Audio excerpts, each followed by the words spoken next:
नमस्कार, आप देख रहे हैं प्रदेश का सबसे भरोसेमंद news channel India news Uttar Pradesh Uttarakhand और स्पेशल रिपोर्ट में मैं हूं आपके साथ सीमा चौधरी।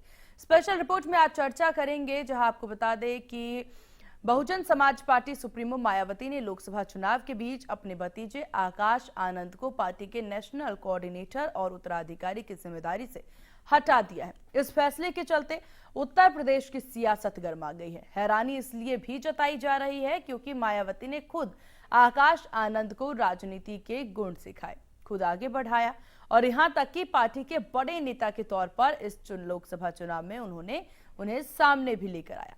हालांकि इस फैसले के पीछे कई सारी अटकलें लगाई जा रही है। विपक्षी दल तरह तरह के आरोप लगा रहे हैं, लेकिन इस सब के बीच लंदन रिटर्न आकाश आनंद ने कैसे राजनीति की क ख ग सीखी है, इसके बारे में हम आपको बताते हैं।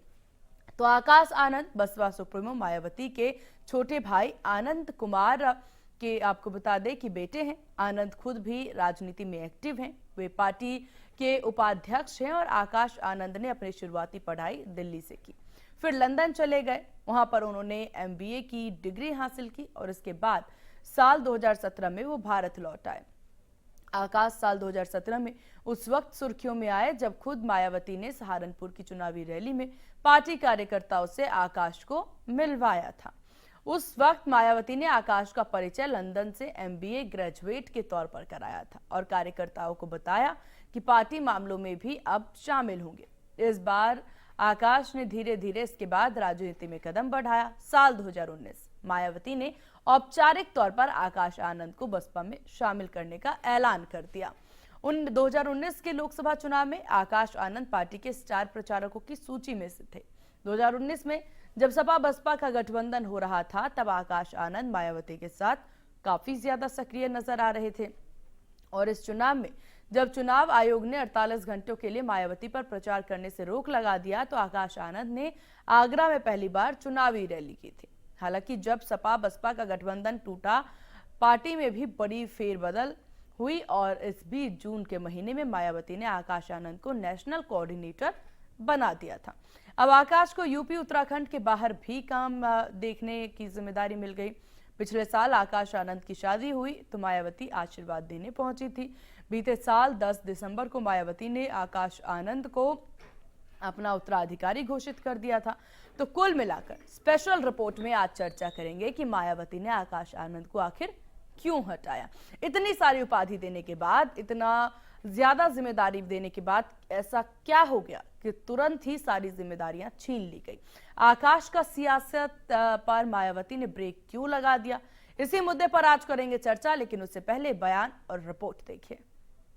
स्वागत के लिए अनुरोध। मायावती बहुजन समाज पार्टी को एक प्राइवेट लिमिटेड कंपनी की तरह चलाती है और इसीलिए जब जेब में आता है, जैसे निर्णय करना चाहती है वैसा निर्णय कर लेती है, क्योंकि वहां तो एको अहम द्वितीयो नास्ति। मायावती जी जैसा चाहे वैसा निर्णय कर सकती है। आकाश आनंद जिस तरह से गैर जिम्मेदाराना बयान दे रहे थे और भारतीय जनता पार्टी को लेकर के जिस तरह की अपमानजनक टिप्पणी उन्होंने की थी, जनता के बीच में उनका बहुत आक्रोश इसको लेकर के पनपा था और मायावती जी ने इस बात को महसूस किया, इसीलिए आकाश आनंद को तमाम जिम्मेदारियों से मुक्त करने का काम किया है। लेकिन मायावती जी, जो बहुजन समाज पार्टी एक मिशन के रूप में माना करती थी, जो बाद में कमीशन में तब्दील हो गया है, क्या इसमें कोई बदलाव कर पाएंगी? क्या वो परिवार के इतर फिर पार्टी की कमान किसी सामान्य दलित को देकर के पार्टी को आगे बढ़ा पाएंगी? या आने वाले समय में जरूर देखा जाएगा कि मायावती जी के परिवारवाद के मोह से मुक्त हो पाएंगी। बहुजन समाज पार्टी या सुश्री मायावती जी किसको किस पद पर रखती हैं, किसको कद पर रखती हैं, ये उनका निजी और आंतरिक मामला है। लेकिन एक चीज तय है कि जिस प्रकार से उन्होंने श्री आकाश आनंद जी को कोऑर्डिनेटर के पद से हटाया है और एक शब्द इस्तेमाल किया है मैच्योरिटी, तो उस पर मायावती जी के निर्णयों पर गंभीर प्रश्न खड़े होते हैं। अगर वो मैच्योर थे तो उन्हें बनाया क्यों था? जब वो जमीन पर भाषण देने लगे, जब वो बहुजन समाज के साथ काम करने लगे और भारतीय जनता पार्टी के खिलाफ काम करने लगे, तभी आपने उनको पद से हटा दिया। तो ऐसा लगता है कि कहीं ना कहीं जिस तरीके से टिकट चेंज कर रही हैं मायावती जी और अब आकाश आनंद जी को हटाया है, तो भाजपा से मिली भगत स्पष्ट परिलक्षित हो रही है। अगर आपको समझौता करना है तो खुले में कर लीजिए। आप बंद कबड्डी क्यों खेल रहे? कभी जौनपुर का टिकट चेंज कर रही हैं, कभी बस्ती का टिकट चेंज कर रही हैं। देखिए, बसपा और भारतीय जनता पार्टी का अघोषित गठबंधन है, ये जनता देख रही है। जिस तरीके से बसपा के टिकट का बंटवारा हुआ, फिर टिकट बदलने के फैसले हुए, वो कहीं न कहीं भारतीय जनता पार्टी का प्रभाव नजर आता है। और आज जिस तरीके से आकाश आनंद को उनके पदों से बर्खास्त किया गया है, वो आकाश आनंद जो बसपा के उत्तराधिकारी थे, वो आकाश आनंद जो भारतीय जनता पार्टी से लगातार सवाल पूछ रहे थे और भाजपा को वो सवाल चुभ रहे थे, आदरणीय मायावती जी ने आकाश आनंद को बर्खास्त करके ये बात जग जाहिर कर दी है कि बसपा और भाजपा का अघोषित गठबंधन है। समाजवादी पार्टी समझती है कि जनता सब देख रही है और जनता जवाब देने का काम करेगी। 2024 के लोकसभा चुनाव चल रहे हैं और इस चुनाव के दौरान तमाम सारे घटनाक्रम देखने को मिल रहे हैं। राजनीतिक घटनाक्रम को लेकर भी चर्चा होती रही। हम बात कर रहे हैं इसमें बसपा प्रमुख मायावती के भतीजे आकाश आनंद की। हाल ही में बसपा प्रमुख मायावती ने अपने भतीजे आकाश आनंद को जहां अपना उत्तराधिकारी घोषित किया था, वहीं उन्होंने नेशनल कोऑर्डिनेटर बनाया था। इसके बाद से लगातार आकाश आनंद सक्रिय भूमिका में नजर आ रहे थे। साल 2024 में होने वाले लोकसभा चुनाव को लेकर जहां उनकी तैयारियां थी, वहीं अब इसमें तीसरे चरण का मतदान हो चुका और तीसरे चरण के मतदान कुछ ही घंटे बाद बसपा प्रमुख मायावती ने एक्स पर एक पोस्ट किया, जिसके जरिए उन्होंने साफ किया कि जो आकाश आनंद है उनको अपने उत्तराधिकारी पद से, उसके साथ ही उन्होंने नेशनल कोऑर्डिनेटर पद से हटाने का ऐलान किया, जिसके बाद से सभी को हरा डाल दिया। बसपा प्रमुख मायावती के इस ऐलान के बाद से जहां राजनीतिक चर्चाएं हो रही, वहीं आपको बता दें कि जो बसपा के जो कार्यकर्ता है, जो नेता है, वो लगातार इस उम्मीद में थे कि जो आकाश आनंद है वो किस तरीके से पार्टी को आगे लेकर जाएंगे। हालांकि जिस तरीके से बसपा प्रमुख मायावती ने एक्स पोस्ट के जरिए ये भी साफ किया कि परिपक्व होने तक, यानी कि मैच्योर होने तक उन्हें इन दोनों ही पदों से हटाया गया है। हालांकि जो उनके भाई हैं आनंद, वो अभी तक अपने सभी पदों पर बने रहेंगे, लेकिन जिस तरीके से बसपा प्रमुख मायावती ने ये ऐलान किया है, उसके बाद ही राजनीतिक चर्चा है वो जरूर शुरू हो गई है। और हालांकि अगर हम बात करें जिस तरीके हाल ही में जो आकाश आनंद के जो बयान थे, जो सत्ता पक्ष को लेकर जिस तरीके से बयान थे, उन बयानों को लेकर चर्चा। तो चलिए, उत्तर प्रदेश की राजनीति में जो भूचाल आया है, इसी पर करेंगे आज चर्चा। जहां नवलकांत सिन्हा वरिष्ठ पत्रकार हमारे साथ हैं, हमारे साथ विनम्र सेन सिंह राजनीतिक विश्लेषक हैं, मनीष अग्रवाल राजनीतिक विश्लेषक हमारे साथ हैं और डॉक्टर राम कपूर राजनीतिक विश्लेषक हमारे साथ हैं। आप सभी का बहुत स्वागत है इंडियन न्यूज उत्तर प्रदेश उत्तराखंड पर। नवलकांत जी, शुरुआत आप ही से कर लेंगे। इस वक्त चुनावी दौर है और अब यहाँ पर देखा जाए 3 चरणों में चुनाव हो चुके हैं, बाकी 4 चरण बचे हैं, और ऐसे में एकदम बीच में आकर के क्या कारण माना जा सकता है कि मायावती को इतना बड़ा फैसला लेना पड़ा? देखिए, जिस तरह से मायावती ने पोस्ट किया है, जाहिर सी बात है कि उनको गंभीरता से लगा कि आकाश आनंद को लोगों में खुशी नहीं है। उनको जो उनका जो कैडर था उसकी भी रिपोर्ट थी, और जिस तरह से आकाश आनंद बयान दे रहे थे, चाहे वह आतंकवादी वाला हो, चाहे जूता और लाठी मारने वाला हो, जाहिर सी बात है वो मैच्योर बयान नहीं कहे जा सकते हैं। और बीजेपी को जो सबसे बड़ा खतरा है वो कांग्रेस और समाजवादी पार्टी से नहीं है, वो खतरा बीजेपी से है, क्योंकि जो मायावती का 20% वोट था उसमें से आज 12-13% बचा हुआ है, और माना जाता है कि जो 6-7% वोट छिटका है वो ज्यादातर बीजेपी के पास गया है। और जिस तरह से वो हमलावर हो रहे थे, तो वो समाजवादी पार्टी और कांग्रेस पे कम हमलावर हो रहे थे और वो ज्यादा हमलावर हो रहे थे बीजेपी पे। और दूसरी बात ये है कि जो उनकी स्क्रिप्ट थी, जो वो भाषण दे रहे थे, मायावती या बीएसपी में जब से मायावती इसको संभाल रही हैं, कोई भी चीज या कोई भी बात, पहली बात तो कहने का अधिकार ही बहुत कम लोग को है, और जो लोग भी कहते हैं उनसे पूछ के कहते हैं।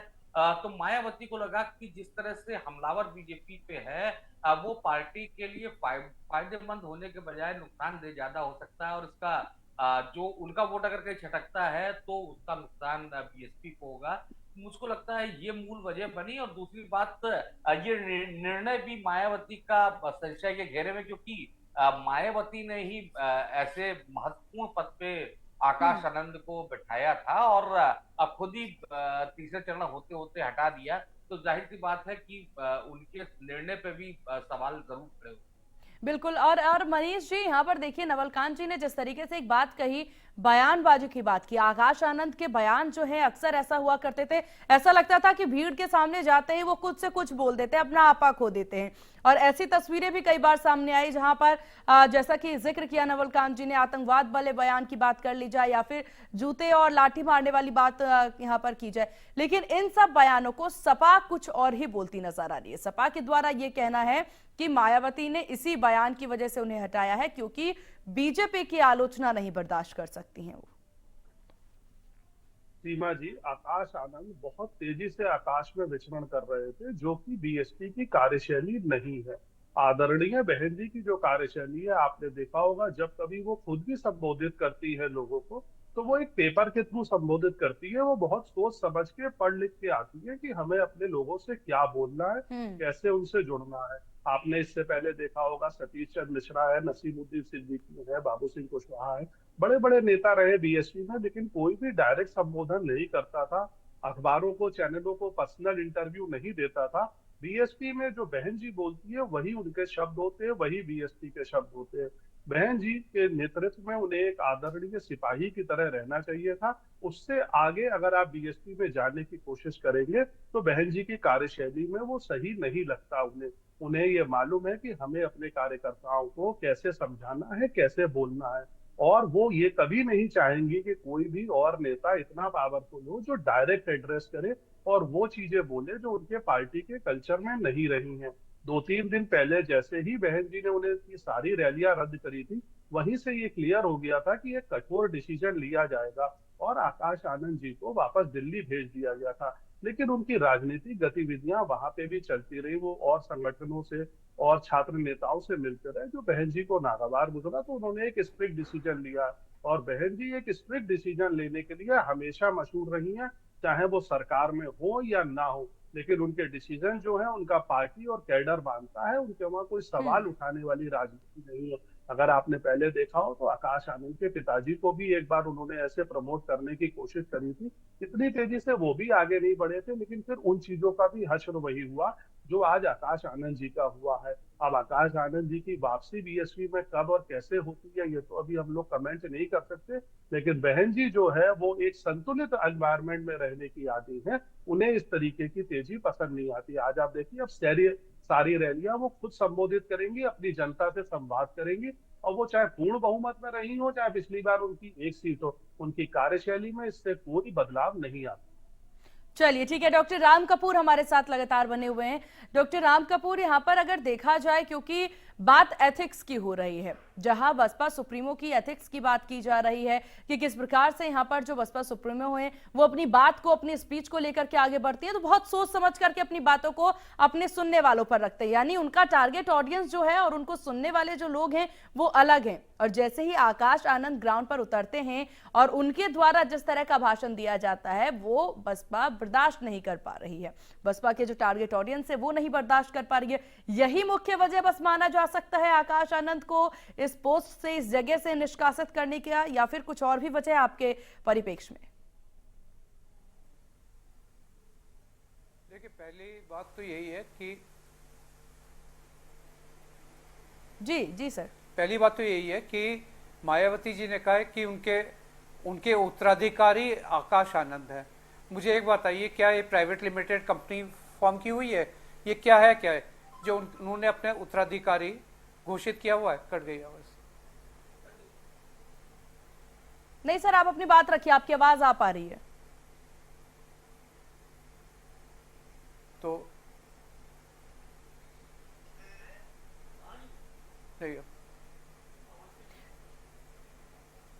सर क्या आपको मेरी आवाज मिल पा रही है?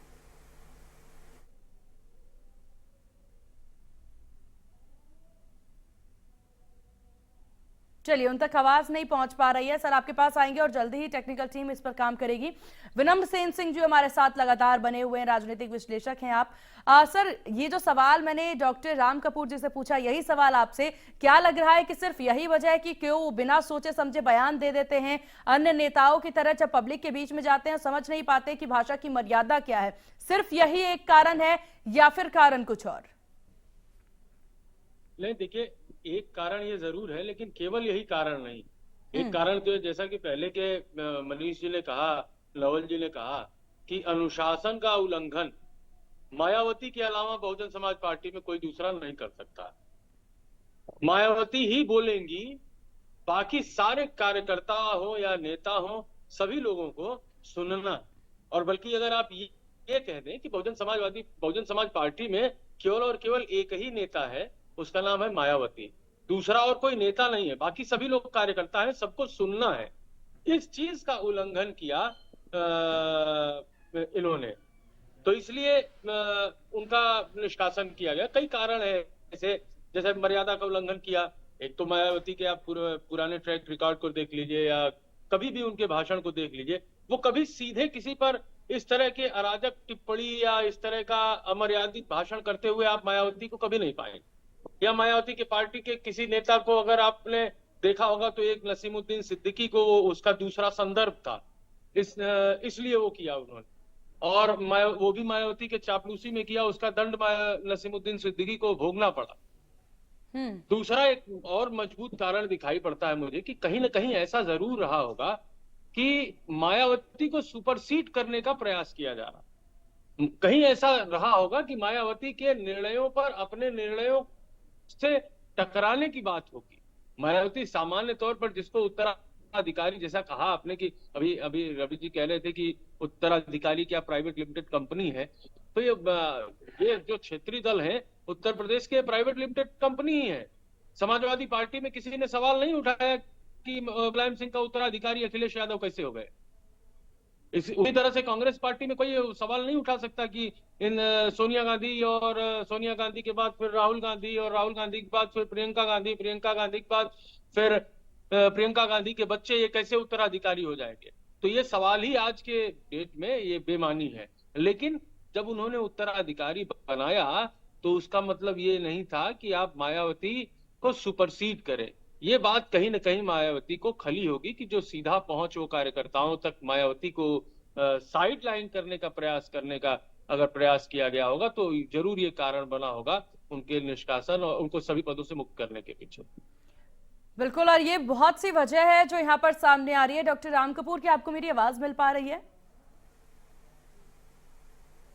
हाँ, आ रही है, आवाज आ रही है। बिल्कुल सर, क्योंकि देखिए ये सवाल काफी ज्यादा लाजमी हो जाता है और इस बात से हर कोई यही बात कहता नजर आया कि जिस प्रकार से वो अपने शब्दों पर ध्यान नहीं रख पाए, जिस प्रकार से उनको ये नहीं समझ आता है कि पब्लिक के बीच में जाकर के किस तरह की बातें बोलनी है। और ये रुक गया था जी, ये कह रहा था जी सर, आप अपनी बात। मैं ये कह रहा था कि मायावती जी की पार्टी क्या प्राइवेट लिमिटेड पार्टी है? उन्होंने उत्तराधिकारी बनाया था अपना कि आकाश आनंद मेरे उत्तराधिकारी। ये होती कौन है उत्तराधिकारी बनाने के लिए? हेलो जी जी आवाज आ रही है मेरी? जी आ रही है सर, आप बोले। अच्छा, इसके पहले सर आप अपनी बात रख सकते हैं, आपकी आवाज आ रही है।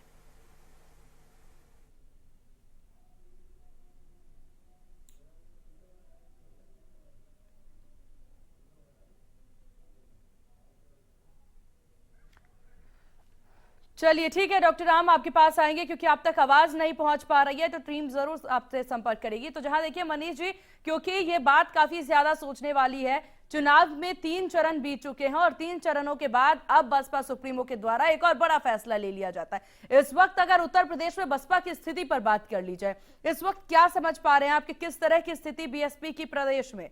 क्योंकि चुनाव प्रचार सबसे कम बीएसपी करती नजर आती है, चुनाव में सबसे कम सहभागिता बीएसपी की देखने को मिलती है और काफी लेट लतीफी के साथ अपने फैसले यहाँ पर बसपा सुप्रीमो लेती नजर आती है। क्या ये सिर्फ उनकी ये रणनीति मानी जा सकती है या फिर इनकी स्थितियों पर इस पर सवाल खड़े किए जा सकते हैं? जी, ये बहन जी की अपनी स्टाइल ऑफ फंक्शनिंग है जिसमें वो कोई बदलाव नहीं लाना चाहती। इसी के बेस पे उन्होंने यूपी में पूर्ण बहुमत की सरकार बनाई थी, जब यूपी में किसी को नहीं लग रहा था कि बहन जी पूर्ण बहुमत की सरकार बनाएंगी। कल आकाश आनंद के लिए तो बहन जी ने ट्वीट करके यह सूचना दी है और वो अभी पार्टी से निष्कासित नहीं करे गए।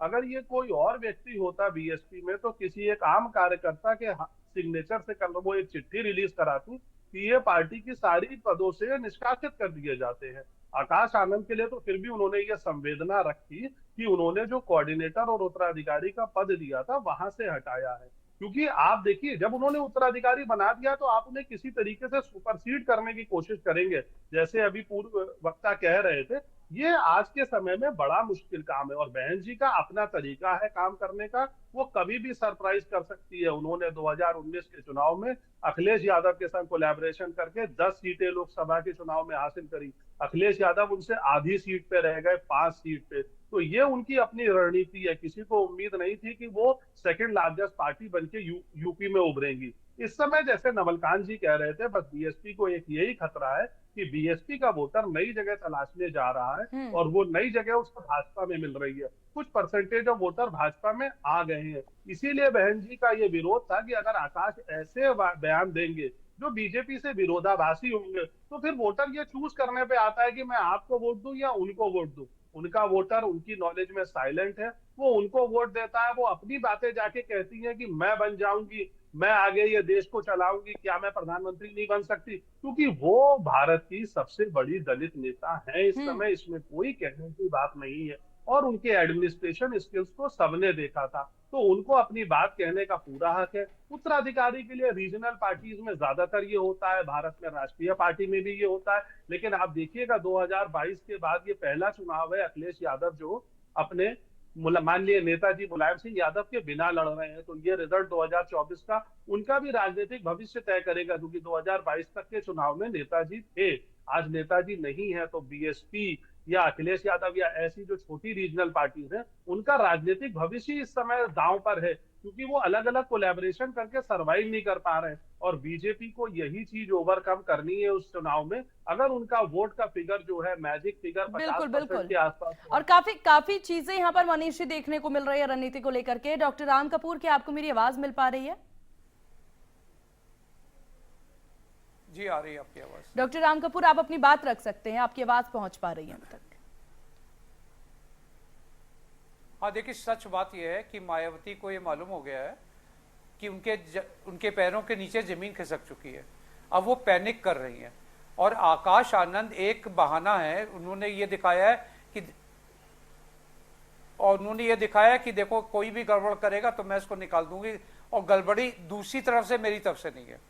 अच्छा, ये मुझे एक बात बताइए, उनको उत्तराधिकारी करने के लिए हजारों लोग बसपा में से जुड़े हुए हैं, इनको केवल एक ही उत्तराधिकारी में आकाश आनंद ही दिखे, अन्य कार्यकर्ता कोई नहीं दिखा जिसको ये उत्तराधिकारी बनाती। और जब आकाश आनंद को हटा दिया है तो तब आगे क्या हुआ? तो उनके पापा को उन्होंने उत्तराधिकारी बना दिया, अर्थात अपने भाई को बना दिया। मतलब बीएसपी में कोई भी अन्य नेता, अन्य नौजवान ऐसा नहीं उनको दिखा जिसके ऊपर ये कार्यकाल सौंप देती। तो मुझे लगता है कि मायावती की हताशा है, वो मान चुकी हैं कि इनको एक को सीट यूपी में नहीं मिलने वाली है। और दूसरी बात है, आप अगर देखिए तो जिस तरह की ये बिल्कुल डिक्टेटरशिप चल रही है, बसपा में डिक्टेटरशिप चल रही है। देखिए, परिवारवाद कांग्रेस में भी है, लेकिन नेहरू जी ने कभी ये नहीं कहा कि मेरी उत्तराधिकारी इंदिरा गांधी है। इंदिरा गांधी कभी नहीं कहा कि मेरे उत्तराधिकारी राजीव गांधी है, और राजीव गांधी कभी नहीं कहा मेरे उत्तराधिकारी राहुल गांधी है। उत्तराधिकारी का जो टर्म है यही बहुत गलत है। हाँ ठीक है, काम किया, काम वही किया, लेकिन नहीं, ये बेशर्मी की हद हो, ये ना ये बेशर्मी की, कांग्रेस के मल्लिकार्जुन ये नहीं, ऐसा नहीं तो लेते हैं, राहुल गांधी से पूछिए। ये बेशर्मी की हद हो गई है। लेकिन ऐसा नहीं है कि ये राहुल गांधी कहते हैं मैं जो कहूंगा वही चलेगा, ऐसा नहीं है। वो निर्णय कैसे भी लेते हैं, लेकिन मनमोहन सिंह भी निर्णय से खुश सोनिया गांधी से, मनमोहन सिंह ऐसा कभी नहीं कहा गया था। सर, मनमोहन सिंह प्रधानमंत्री थे और उनके सामने संसद में एक सामान्य। चलिए, तो कुल मिलाकर के डॉक्टर राम कपूर, आपकी बातें भी हम समझ पा रहे हैं और तमाम राजनीतिक विश्लेषक और वरिष्ठ पत्रकार हमारे साथ बने हैं।